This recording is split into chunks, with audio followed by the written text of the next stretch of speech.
In this topic, today we will talk about existence and uniqueness of initial value problems for first order equations. So we consider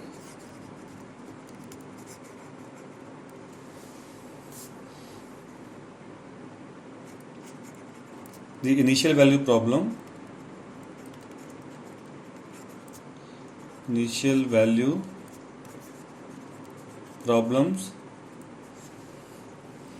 So these are first order differential equation of the form dy by dt equal to some function and with one condition that at t naught we know the solution y naught. So I am starting with one or two example. For example, let us take y dash equal to 2 of t with condition that is when t equal to 0 y is 1. So this is first order differential equation with one condition. So this is known as initial value problem. So if I solve this by separating the variables, so this is dy equal to 2t dt. On integrating we get y equal to t square plus some constant c. So when t equal to 0, y is 1. So this gives c equal to 1. So therefore y equal to t square plus 1, and we say this is unique solution of given IVP. Okay, so this is example first. Now I am taking one more example. Let us take another differential equation. So this is t y dash equal to y with initial condition y at 0 is 1. So now integrate this equation by separating the variable. So we have dy by y equal to dt by t. So on integrating you got log of y equal to log of t plus some constant log of c. So I can write solution y equal to t times some constant c. Now use the condition. So y 0 equal to 1. So when t equal to 0, y equal to 1. So 0 times c.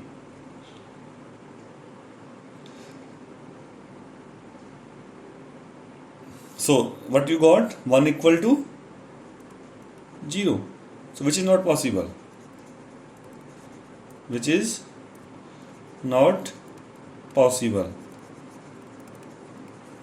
So this means this IVP don't have any solution. So you got no solution. Okay. So now I am taking one more example. So let us take third example. Now we consider IVP ty dash equal to y minus 1 with one condition y at 0 equal to 1. Okay, so just integrate. So dy upon y minus 1 equal to dt upon t. So on integrating you will get y minus 1 equal to some constant c times t. So use condition. Okay, so 1 minus 1 y is 1 when t equal to 0. So you got 0 equal to 0, which is true. So in other words,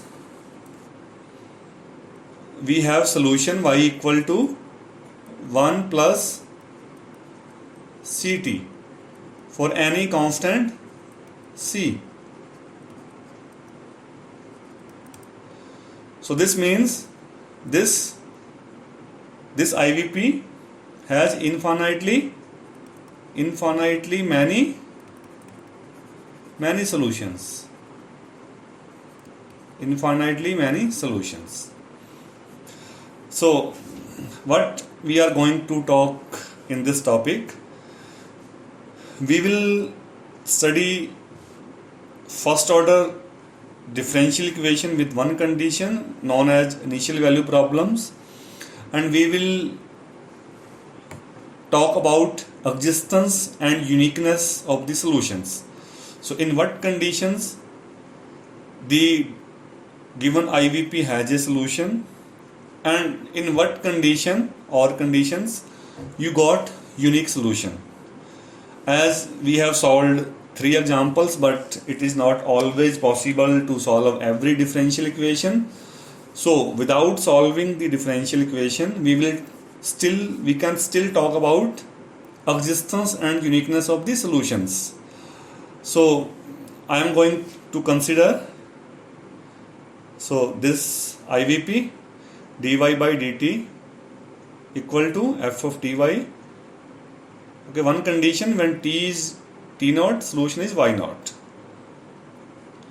So to discuss existence and uniqueness, we need a condition which is called Lipstadt condition. Okay, so Lipstadt condition. So what is that condition? So you have fty, which is a function from a subset of R2 from R. So f is a function of two variable t and y. So this is subset of R2 to R. This function is said to satisfy a Lipstadt condition with the variable y. Okay, with variable y. If there exists a constant L, so that for any, so take 2y, ty1, ty2, two points in that domain. So if you can write the difference fty1 minus fty2 equal to L times y1 minus y2.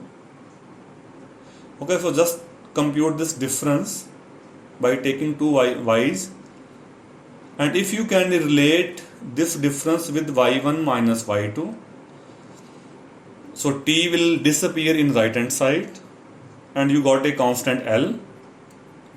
Okay, only L. So, and y1 minus y2.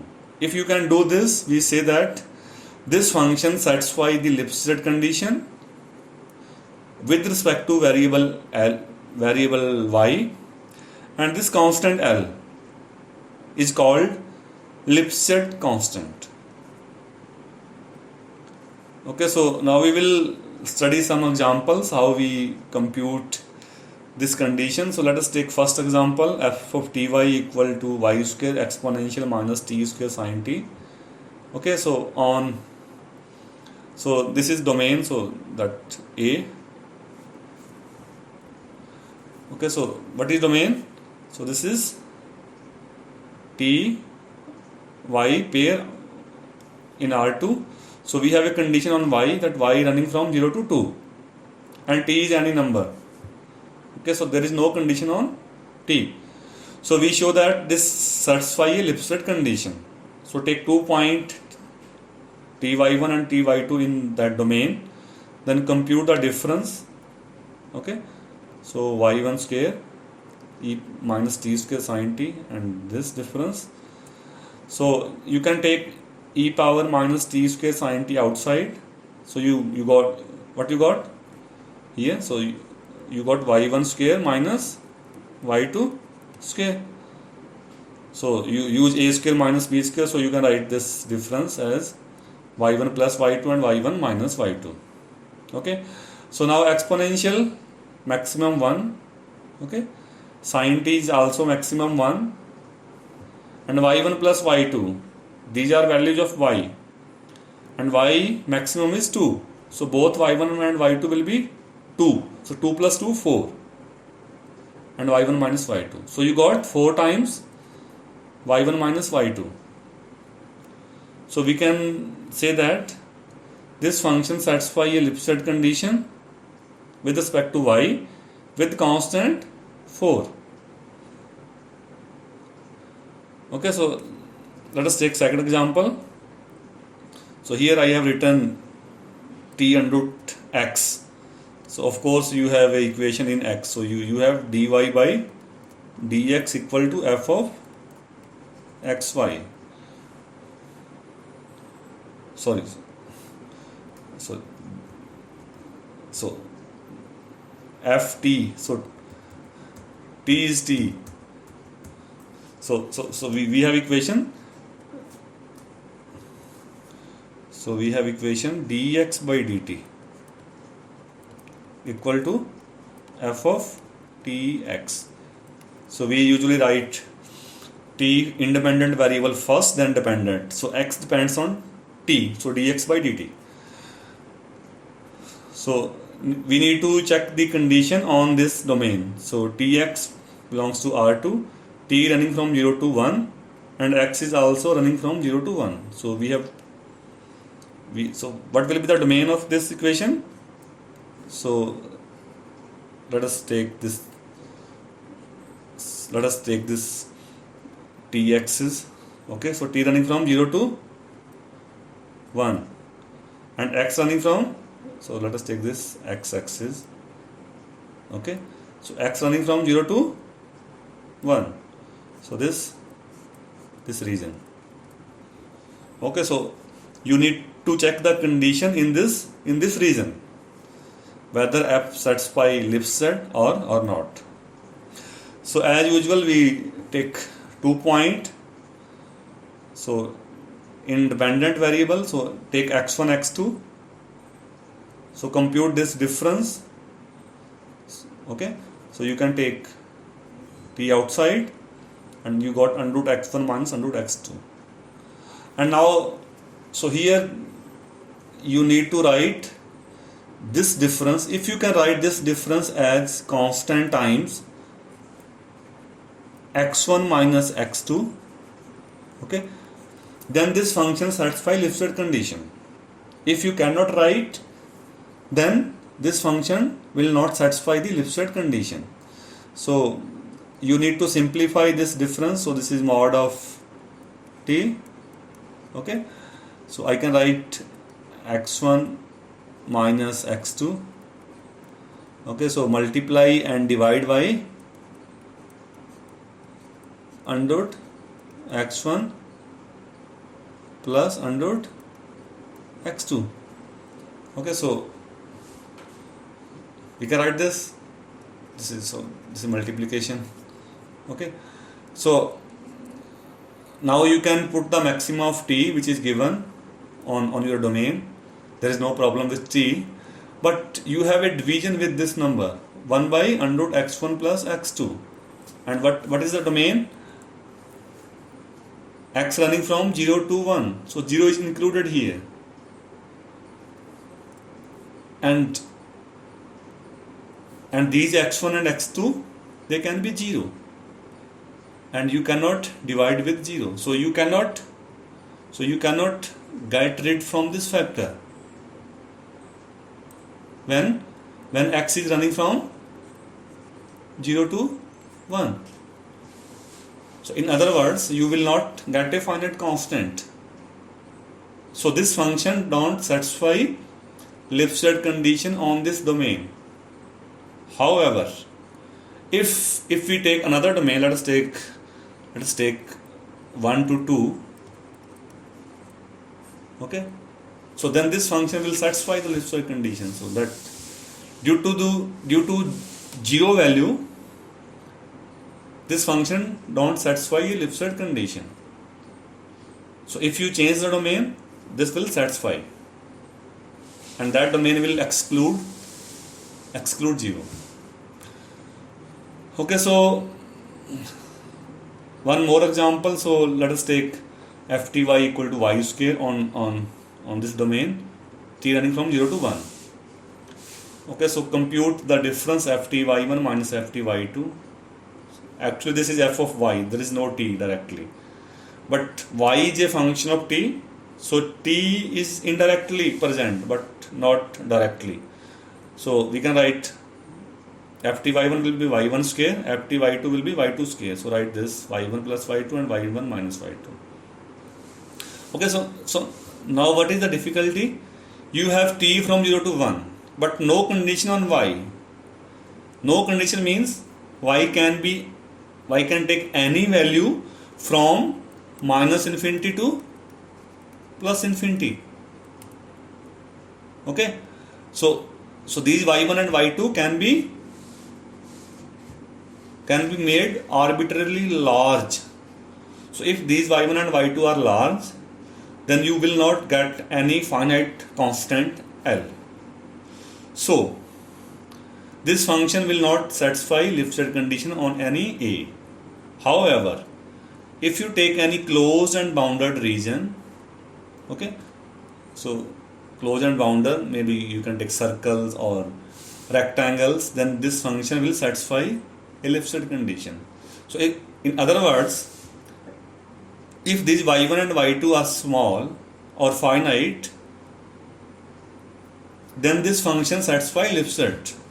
But if you take arbitrary large interval, then this function will not satisfy Lipset condition. So Lipset condition depends on functions as well as on the domain, and this condition will be used to prove the existence theorem. That's why we are studying this condition. So there is small lemma, next lemma, so which tells us a way to compute Lipset condition on closed domain. So what is the condition? So let us say that f is continuously differentiable with respect to y. What that mean? Continuously differentiable means, so with respect to y you can compute curly f by curly y, and this derivative is further continuous. So this is means continuously differentiable. So you have a closed domain like maybe like this. Okay, so in this domain, in this rectangle,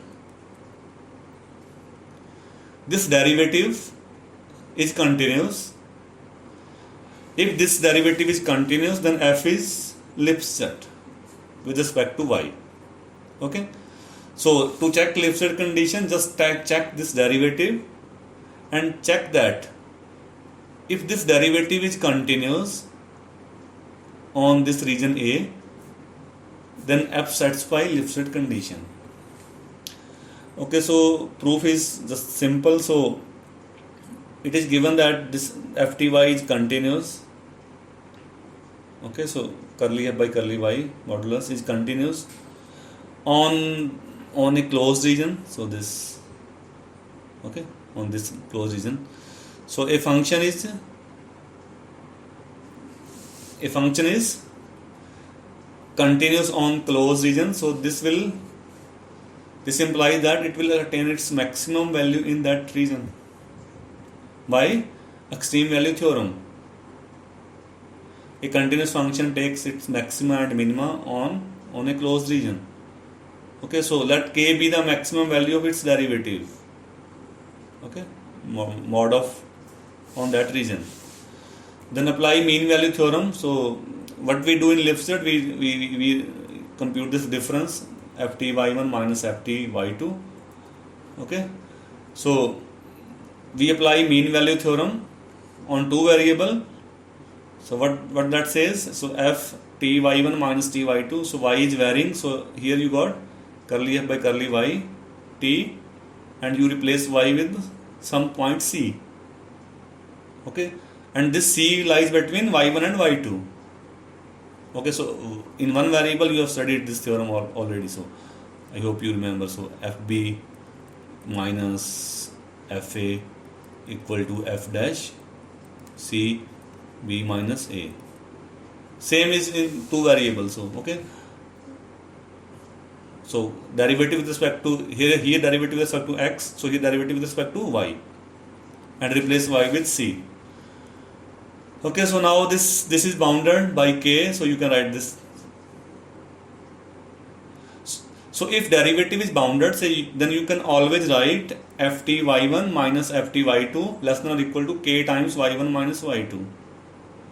And what is k here? So k is L, Lipstadt constant. So this function satisfies a Lipstadt condition in that domain with Lipstadt constant L equal to k. Okay. So for example, if we take this function fty mod of t e power ty, so and you want to check this condition, then just compute derivative with respect to y. Okay, treating t as a constant, so which is continuous. You can check t mod t, exponential, sine t, cos t, so all are continuous functions.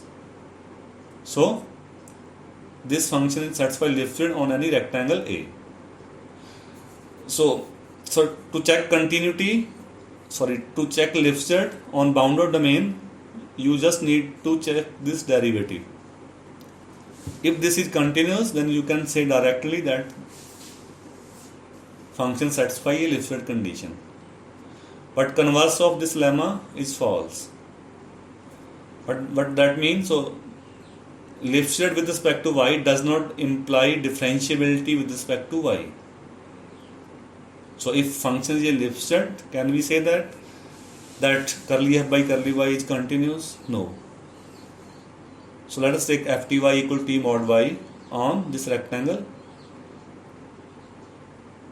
Okay, so compute fty1 minus fty2 by definition, and you can write this. Okay, so therefore f is Lipstadt with respect to y on A with respect to, so here you need to replace t with, and you can simplify further it. So this is less than or equal to 2 times y1 minus y2. Okay, so t running from -2 to 2 and y running from -2 to 2. Okay, so maximum of t is 2. So you can say that this function is Lipstadt with constant 2, but the derivative is not continuous. So what will be the derivative? Curly f by curly y mod of y. And what will be the derivative? Curly f by curly y equal to t. What will be derivative? This is +1 when y positive. This is 0 when y equal to 0, and this is minus of t when y is negative.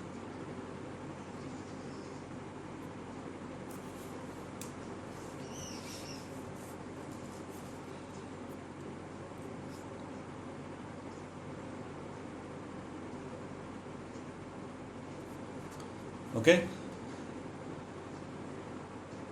so mod y will be y when y is positive, mod y will be 0 when y equal to 0, and when y is less than 0, this is -1.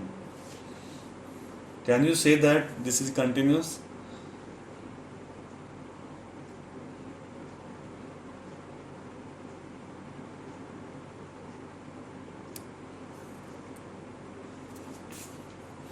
So this derivative is not continuous on given region. So next method that we will use in improving further, and method is known as method of successive approximations. So this is the classical method to solve certain initial value problem. So here we fix, so we use, so what we take, so we take dy by dt equal to f of t y. Okay, so what is domain? It is t minus t naught less than a and y minus y naught less than b. If you further simplify this, okay, so you can write minus a t minus t naught to plus a. Okay, so minus a plus t naught t naught plus a. Okay, so let us take this is t naught. Okay, so t naught minus a, this is t naught plus a. Okay, same in y variable. So what will be y? Minus b plus y naught y to b plus y naught. Okay, so some minus b to plus b, so you will get a rectangular region. Okay, so this is the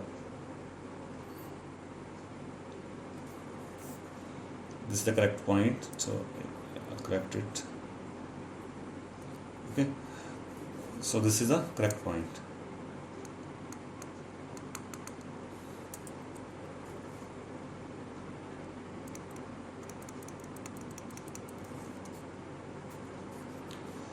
So this is the rectangular region. Okay, so f is a continuous function in this region.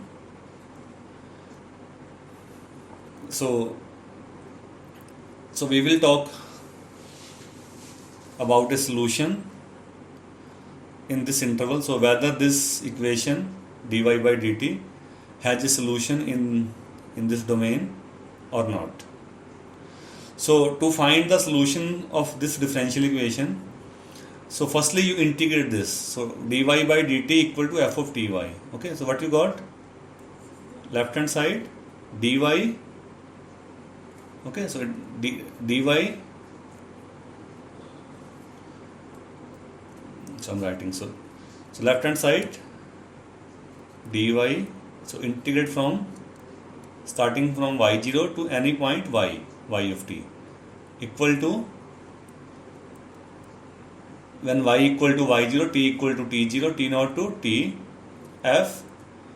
So since we are writing t in limit, so I am changing t with any dummy variable s. Okay, so just integrate. So yt minus y0 left hand side, take y0 in right hand side, so t naught to t f. So this equation is called integral form of initial value problem. So you have removed the derivative. So by the solution means we will find a function. Okay, we will find a function phi of t which satisfy the differential equation, or you can say that which satisfy this integral equation.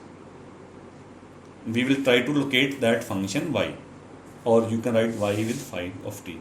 So one problem is here that you are calculating y, okay, but y is also in right hand side.